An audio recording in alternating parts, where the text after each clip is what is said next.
Hello dear student, स्वागत है आपका अपना चैनल वेक्टर ऑनलाइन क्लासेस में। तो दोस्तों, ये जो वीडियो है आपका 12th मेडिकल इंजीनियरिंग और विभिन्न प्रकार के जो आपका इंटर लेवल का कॉम्पिटिटिव एग्जाम्स है उसके लिए इम्पोर्टेंट है। और आज शनिवार होने के कारण आज मैं आप लोगों को फिर से एनसीईआरटी का सॉल्यूशन करवाने वाला हूं।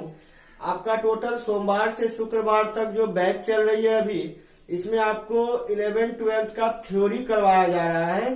पर डे जो आपका वीडियो अपलोडिंग टाइम है वो 9 बजे रखा गया है।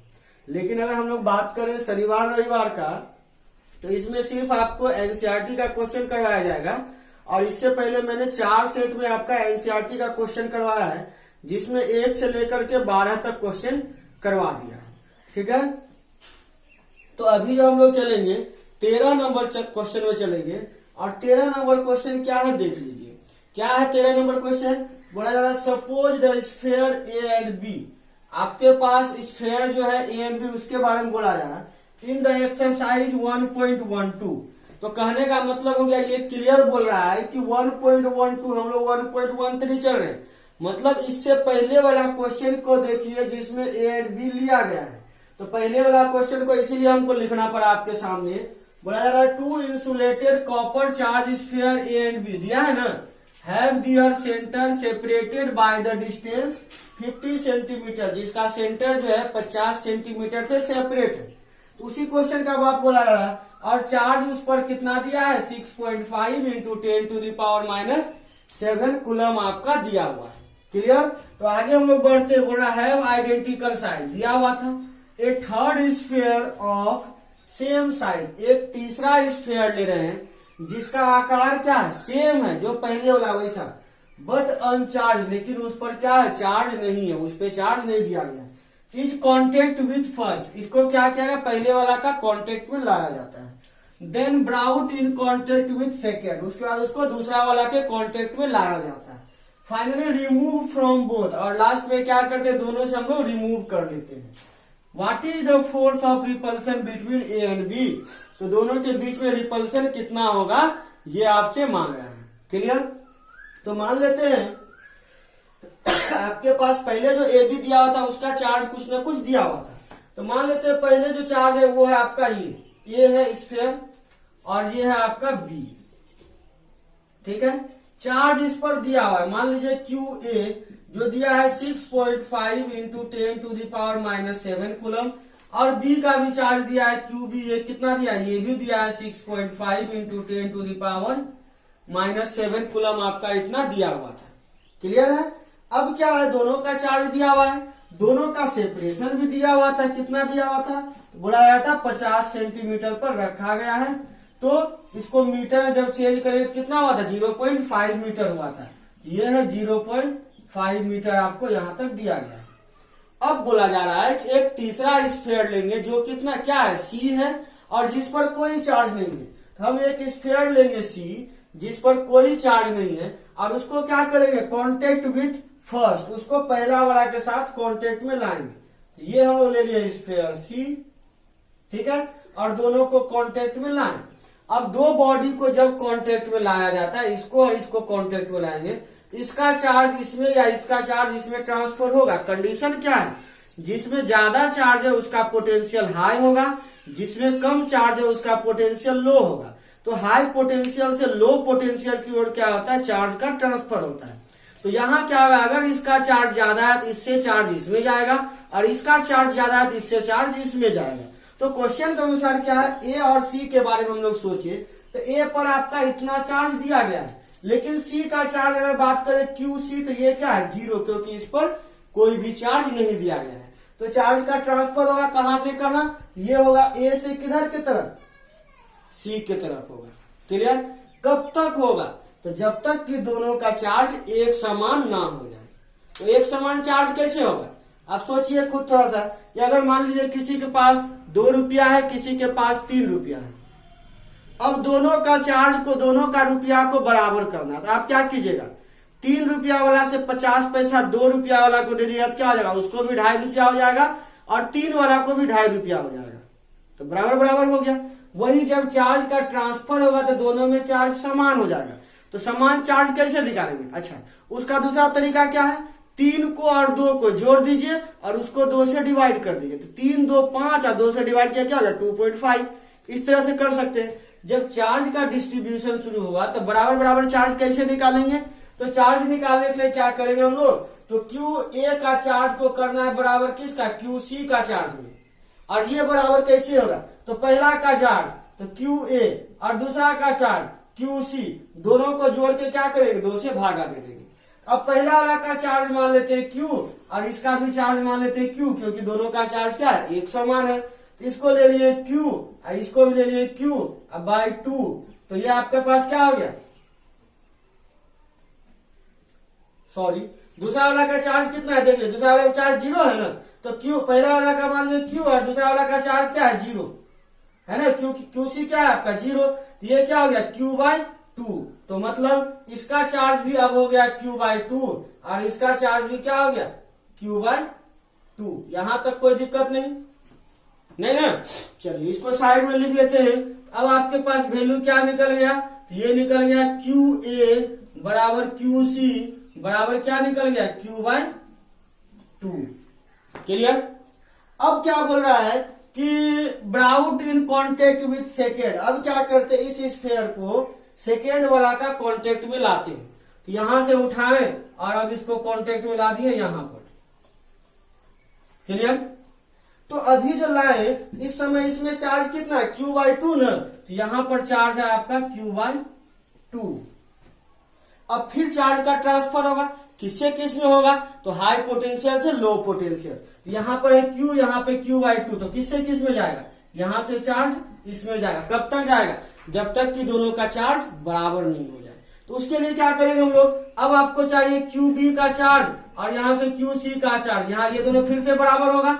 यहां पर क्या हो जाएगा देखिए, यहां पर का पहला चार्ज है आपके पास Q और दूसरा का चार्ज कितना है Q/2। इसको आधा करना है तो 2 से डिवाइड कर दीजिएगा। तो क्या हो जाएगा देखिए, इसका एलसीएम हो गया 2, ये हो गया 2, ये हो गया 2Q प्लस Q। तो मतलब क्या हो गया 3Q/4। तो कहने का मतलब अब QB का चार्ज क्या हो गया 3Q/4। ये निकल गया आपका सेकेंड बॉडी यानी QB का चार्ज। यहां तक किसी को दिक्कत नहीं। अब आपके पास क्या हो गया, दोनों का चार्ज आपको निकल गया। एक का निकल गया Q/2 कब, जब इसको डाले थे कांटेक्ट में तब, और दूसरा निकल गया 3Q/4। ये भी कंप्लीट हो गया। अब आपको क्या करना है, दोनों का दूरी भी आपका दिया हुआ है। दोनों का दूरी क्या दिया हुआ है, देखिए दोनों का दूरी R दिया हुआ था कितना 50 सेंटीमीटर। इसको मीटर में चेंज करेंगे, 100 से डिवाइड करेंगे तो 0.5 मीटर आपका क्या हो गया, दोनों के बीच का दूरी। अब सारा चीज आपको पता है, बस आपको क्या करना है, फोर्स निकाल देना है। ठीक है, तो चलते हैं हम लोग फोर्स निकालने की तरफ। क्या बोला जा रहा है कि electrostatic force between A and B. चलिए फोर्स हम लोग निकालते हैं, क्या होता है देख लेते हैं।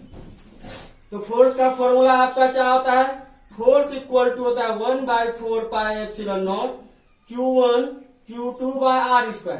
तो Q1 की जगह QA हो जाएगा और Q2 जगह क्या हो जाएगा QB हो जाएगा। चलिए वैल्यू रखते हैं हम लोग, 1/4πε0 क्या होगा 9 × 10⁹ QA। तो QA का वैल्यू क्या है Q/2, यहाँ हो गया क्या आपका Q/2। QB का वैल्यू क्या है 3Q/4, ये हो गया 3Q/4 बाय R का वैल्यू कितना है 0.5 × 0.5। यही हुआ। अब सॉल्यूशन कीजिए, देखिए कितना हो रहा है, ये पॉइंट को ला दिए कितना हो रहा है ऊपर 100 चला जा रहा है। अब देखिए ये क्या हो गया, ऊपर हो गया 9 और इंटू 10⁹9, ये हो गया Q × 3Q, क्या हो गया 3Q²।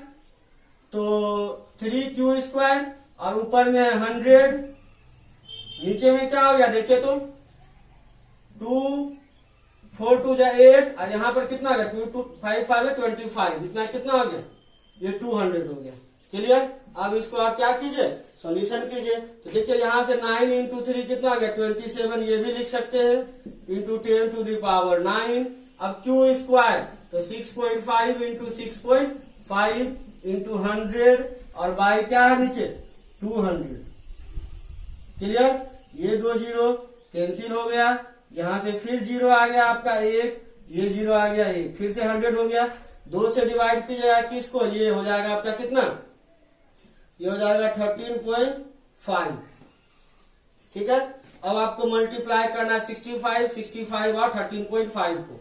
नीचे सारा काम खत्म हो गया, ये 2 जीरो है, इसको बाद में हम लोग एडजस्ट कर लेंगे। चलिए मल्टीप्लाई कीजिए 65 को, 65 से 5 5 या 25 है ना, बच गया 2, 5 6 या 32, कितना हो गया, ये हो गया। अब देखिए फिर 6 से 6 5 या 30, कितना हो गया 3, 6 या 36 39, ये कितना हो गया 5 2 12 4, कितना हो गया। अब इसको किससे मल्टीप्लाई करना होगा, इसको आपको करना होगा 13.5 से, तो यानी सीधे कर दीजिए 1, हाँ ठीक है, इसको हटा दीजिए और यहां कर दीजिए आप। ठीक है। अब इसको कीजिए मल्टीप्लाई कीजिए, 5 से 5 25, हासिल 2, 5 10 2 12 के 2, हासिल 1, 5 10 1, हासिल 1, 5 के 20 21। फिर कीजिए 3 से 3 5 15 5, हासिल 1, 3 दूनी 6 1, 7 3 दूनी 6 1, 3 दूनी 6 और 3 चौके 12। फिर कीजिए 1 से, तो 1 से कीजिए 5 2 2 4 हो जाएगा। ठीक है। तो इसको सॉल्व कीजिए, ये हो गया 5, ये हो गया 7, ये हो गया 13, ये हो गया 6 2 8 9, 2 2 4 2 6 और 4 5, इतना हो गया ना।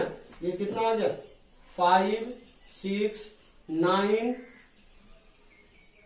3 7 5, ये सारा मल्टीप्लाई हो गया। पावर ले लीजिए 10 टू द पावर 9 हो गया, ये वाला हो गया ना।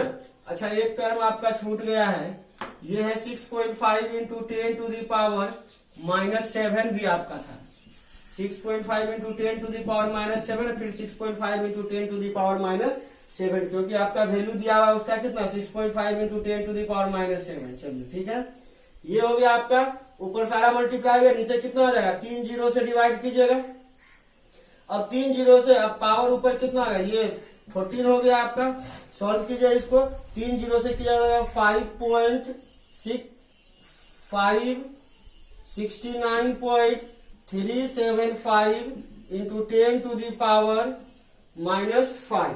ठीक है। इसको 1000 से हम डिवाइड किए, 0.3 अंक के बाद आ गया, और पावर को एडजस्ट कर दिया जाएगा 5.69375 इंटू 10 टू दी पावर -3, और चूंकि ये एक प्रकार का बल है, इतना न्यूटन हो जाएगा आपका आंसर। तो ये हो गया आपका तीसरा नंबर क्वेश्चन का सॉल्यूशन। क्लियर। यानी एनसीईआरटी के अनुसार क्या है आपका 13 नंबर क्वेश्चन आपका इस तरह से बनेगा। ठीक है। चलते हम लोग 14 नंबर क्वेश्चन की ओर। तो अब हम लोग चलते हैं एनसीईआरटी के 14 नंबर क्वेश्चन की ओर, जिसको लिखा है 1.14। एक्सरसाइज 1 का 14 नंबर क्वेश्चन है, और आज का जो सेशन है इसका दूसरा नंबर क्वेश्चन है। तो देखिए क्या बोल रहा है क्वेश्चन, बोल रहा है फिगर सोन। देखिए जिसको हिंदी मीडियम का हिंदी का प्रॉब्लम है, एनसीईआरटी का बुक रखिएगा। वैसे तो मैं समझा दे रहा हूं, तो जैसे जैसे मैं समझाता हूं वैसे वैसे आप कॉपी पे लिख लीजिएगा, या नहीं तो हिंदी मीडियम का बुक रखिएगा, कहीं कोई दिक्कत नहीं होगा आपको। देखिए क्या बोल रहा है, बोल रहा है figure shown track of 3 charge particle. बोल रहा है जो फिगर दिया गया है वो ट्रैक है किसका, 3 चार्ज पार्टिकल का। चार्ज पार्टिकल 1 2 3, 3 को चार्ज पार्टिकल का ट्रैक दिया गया, रास्ता दिया गया। ठीक है। इन यूनिफॉर्म इलेक्ट्रिक फील्ड, जिसको इलेक्ट्रिक फील्ड में रखा गया, इधर प्लस इधर माइनस रखा गया। ठीक है। Give the science of 3 charges. बोल रहा है क्या इन चार्ज का साइंस क्या होगा, कौन सा चार्ज कैसा होगा, यानी ये Q1 जो 1 2 3 है, इसका क्या प्रकृति होगा, प्लस होगा या माइनस होगा, ये निकालना है। विच पार्टिकल है the highest charge to mass ratio. और बोला जा रहा है इसका चार्ज और मास रेशियो किसका ज्यादा होगा। ठीक है। तो एक चीज याद रखिएगा, चार्ज टू मास रेशियो बोल रहा है, मतलब चार्ज बटे मास का रेशियो जो होता है ना, जितना अधिक होगा डिस्प्लेसमेंट उतना अधिक होगा, ये याद रखिएगा, या उतना अधिक भागेगा वो, वेलोसिटी उतना अधिक होगा। ठीक है। जैसे यहाँ दिया, यहीं से आपको समझ में आ जाएगा, highest charge to mass ratio, ये याद रखिएगा, चार्ज बटे मास का रेशियो जितना अधिक होगा डिफ्लेक्शन उतना अधिक होगा। तो क्वेश्चन से आपको लग रहा है, देखिए यहाँ देखिए पहला आपका इस तरह से जा रहा है, दूसरा इस तरह, तीसरा यहाँ जा रहा है। देखिए ये दोनों के बीच डिस्प्लेसमेंट कम है, ये दोनों बहुत आराम से जा रहा है, ज्यादा डिस्प्लेसमेंट नहीं है। लेकिन इसका डिस्प्लेसमेंट क्या है, ज्यादा। ये जो डिस्प्लेस्ड हुआ ये ज्यादा, ये नॉर्मल जा रहा है, लेकिन ये क्या बहुत ज्यादा डिस्प्लेस्ड हो रहा है। ठीक है, तो चार्ज टू मास रेशियो सबसे ज्यादा किसका हो जाएगा, 3 नंबर का हो जाएगा। डायरेक्ट ये लिखेंगे हम लोग, क्योंकि चार्ज से मास रेशियो जितना अधिक होगा उतना अधिक डिफ्लेक्शन होगा। ये डिफ्लेक्शन बहुत ज्यादा है, ये क्या हो गया, चार्ज टू मास रेशियो हो गया। दूसरी नंबर पहला क्वेश्चन बोल रहा है कि इसका क्या होगा। देखिए ये प्लस चार्ज है ऊपर और ये किधर की तरफ गया, प्लस की तरफ आकर्षित हुआ, ये दोनों। तो अगर प्लस से प्लस की तरफ कोई जा रहा है, इसका मतलब क्या होगा, माइनस चार्ज होगा तब ना प्लस की तरफ जाएगा। अगर प्लस और प्लस हो दोनों के बीच क्या होगा, रिपल्सन होगा। लेकिन यहाँ क्या हो रहा है, ये दोनों के बीच में क्या हो रहा है, आकर्षण हो रहा है तब ना उसके तरफ जा रहा है। इसका मतलब क्या, ये अपोजिट होगा। तो 1 और 2 देखिए प्लस की तरफ जा रहा है, मतलब ये क्या हो गया, माइनस पार्टिकल होगा, ये नेगेटिव पार्टिकल होगा।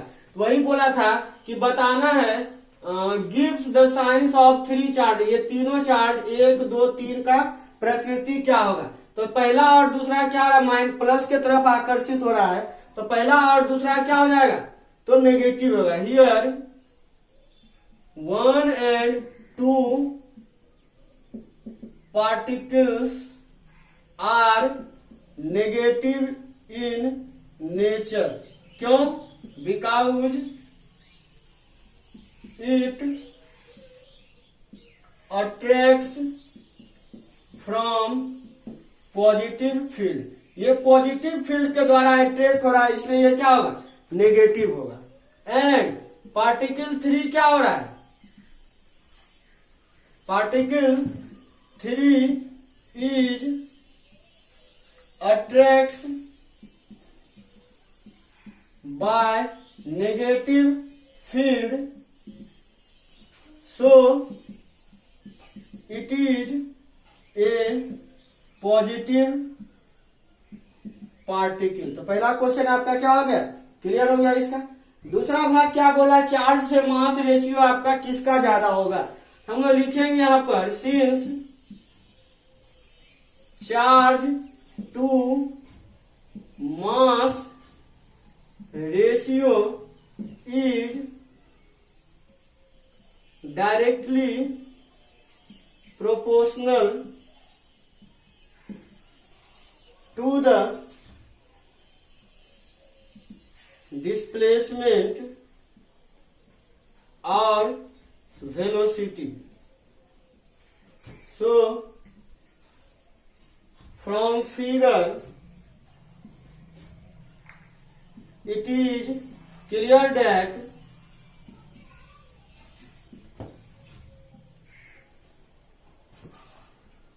the deflection of particle 3 is highest. So charge to mass ratio is also highest for particle 3। तो तीसरा चार्ज पार्टिकल का, जो तीसरा जो पार्टिकल है उसका चार्ज से मास रेशियो भी क्या होगा, ज्यादा होगा। यही आपको करना था 14 नंबर क्वेश्चन में। क्लियर है, चलते हैं हम लोग। तो इसको आप लोग वीडियो को पॉज करके लिख लीजिएगा कॉपी पर, क्योंकि आपका एनसीईआरटी क्वेश्चन बहुत इंपॉर्टेंट है बोर्ड एग्जाम्स के लिए।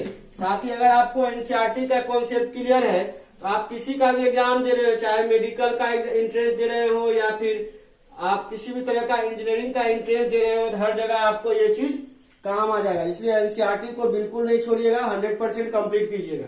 चलिए हम लोग चलते हैं 15 नंबर क्वेश्चन की ओर। 15 नंबर क्वेश्चन आपका क्या बोला है, देखिए बोला consider the uniform electric field E equal to इतना, कितना दिया है, E equal to 3 into 10⁻³ I newton per coulomb. I का मतलब क्या हो गया, at X axis, at X axis. I का मतलब हो गया एक्स एक्सिस पे आई को वाई एक्सिस पर जे को, जेड एक्सिस पर किसको दिखाते, के को दिखाते। इसका मतलब ये क्या दिया, एक्स एक्सिस पर दिया है।